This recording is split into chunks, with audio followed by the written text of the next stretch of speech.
Welcome to T for tutorial. जैसे कि आप लोग जानते हैं कि हम अपने इस चैनल पर जॉब से रिलेटेड वीडियोस लाते रहते हैं और जॉब्स के टेस्ट की तैयारी भी कराते हैं। तो अभी रिसेंटली क्योंकि नादरा की जॉब्स आई हुई हैं, तो उससे नादरा की जॉब का जो पास पेपर है जो कि 19 फरवरी 2024 को हेल्ड हुआ था, उस पेपर के तमाम एमसीक्यूज आज की इस वीडियो में हम डिस्कस करेंगे। तो आपने ये एमसीक्यूज अच्छे तरीके से तैयार कर लेने हैं। तो हमारा पहला एमसीक्यू है कि the largest ocean of the world is, दुनिया का सबसे बड़ा ओशन कौन सा है? तो करेक्ट आंसर है पैसिफिक। पैसिफिक। पैसिफिक दुनिया का सबसे बड़ा ओशन है। अब हम देखते हैं next question. The function and structure of the body are called, body का जो स्ट्रक्चर और फंक्शन होता है उसे क्या कहते हैं?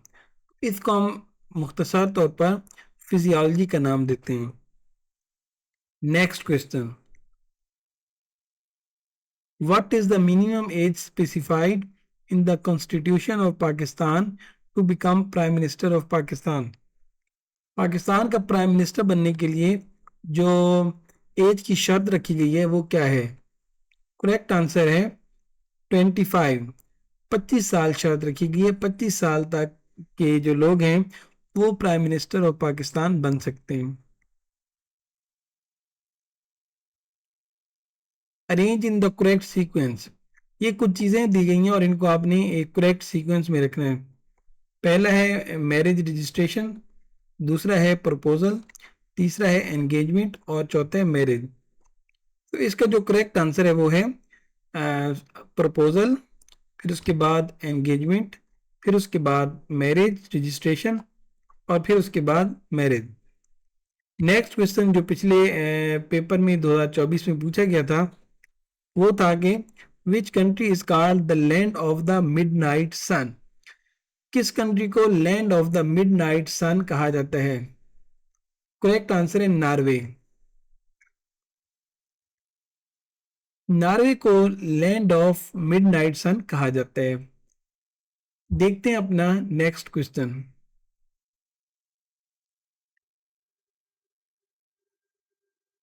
विच is the highest mountain peak of the world?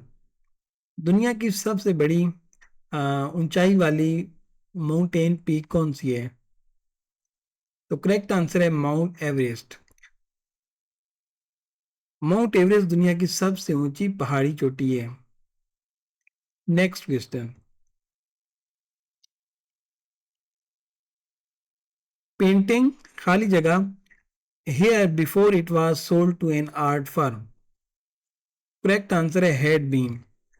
हम यहाँ पर कुछ इसको ऐसे बोलेंगे कि painting had been here before it was sold to an art firm. Next question. The study related to animals is called, जानवरों से रिलेटेड जो स्टडी होती है उसे क्या कहते हैं? करेक्ट आंसर है जूलॉजी। जानवरों से रिलेटेड स्टडी को हम जूलॉजी कहते हैं। और इसी से मिलता जुलता पूछ लिया जाता है कि जो पौधों से रिलेटेड जो स्टडी होती है उसे हम बॉटनी बोलते हैं।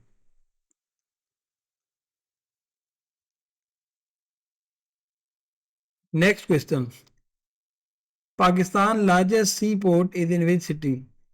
पाकिस्तान में सबसे बड़ी सी पोर्ट कहाँ पर वाक़ है? करेक्ट आंसर है port of Karachi. Port of Karachi Pakistan की सबसे बड़ी सी पोर्ट है। Next question. Find the mode, हमें कुछ नंबर दिए गए थे और हमें कहा गया था कि इनका मोड फाइंड करें। नंबर थे 457491130। तो इसका करेक्ट आंसर था 4। ये करेक्ट आंसर कैसे फाइंड किया गया इसको भी अब हम देख लेते हैं। हमने तमाम नंबर्स को लिखा और हमने काउंट किया कि कौन सा नंबर कितनी दफा आया है। तो हमने देखा कि 0 1 टाइम, 1 1 टाइम, 3 1 टाइम और जो 4 है वो 2 दफा आया है। क्योंकि ये देखें यहाँ पर भी 4 आया है और यहाँ पर भी 4 आया है। इस तरीके से हमने तमाम नंबर्स की फ्रीक्वेंसी फाइंड कर ली और एट द एंड हमें पता चला कि इनमें से जो सबसे ज्यादा पाया जाने वाला नंबर है वो 4 है। 4 क्योंकि 2 टाइम्स अकर हुआ है। तो हम कह सकते हैं कि हमारे ये जो नंबर्स हैं इनका जो मोड है वो 4 है।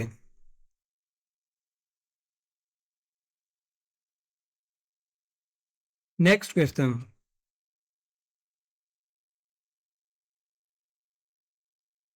What is the primary purpose of a data bank in accounting? Accounting में डेटा बैंक हम किस लिए बनाते हैं? करेक्ट आंसर है to manage and organise financial data. हमारा जो फाइनेंशियल डेटा होता है उसको मैनेज और ऑर्गेनाइज करने के लिए हम अकाउंटिंग के डेटा बैंक मेंटेन करते हैं।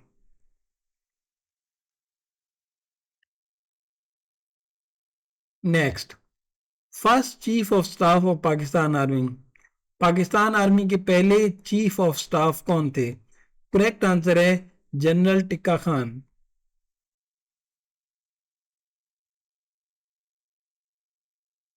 जनरल टिक्का खान पाकिस्तान आर्मी के सबसे पहले चीफ ऑफ स्टाफ थे। Next question, how can the economy of Pakistan stabilise? Pakistan की इकोनॉमी को कैसे स्टेबलाइज किया जा सकता है? करेक्ट आंसर था ऑल ऑफ दीज। पाकिस्तान की एक्सपोर्ट्स बढ़ाकर, पाकिस्तान के फाइनेंसिस को मैनेज करके और प्रोडक्शन को बढ़ाकर हम पाकिस्तान की इकोनॉमी को स्टेबलाइज कर सकते हैं। Study of earth is known as, जमीन से रिलेटेड जो स्टडी होती है उसे क्या बोलते हैं? करेक्ट आंसर था geology.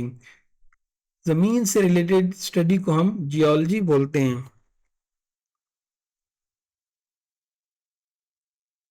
Next question, synonym of ambiguous. Ambiguous का मिलता जुलता लफ्ज कौन सा है? तो करेक्ट आंसर है अनक्लियर।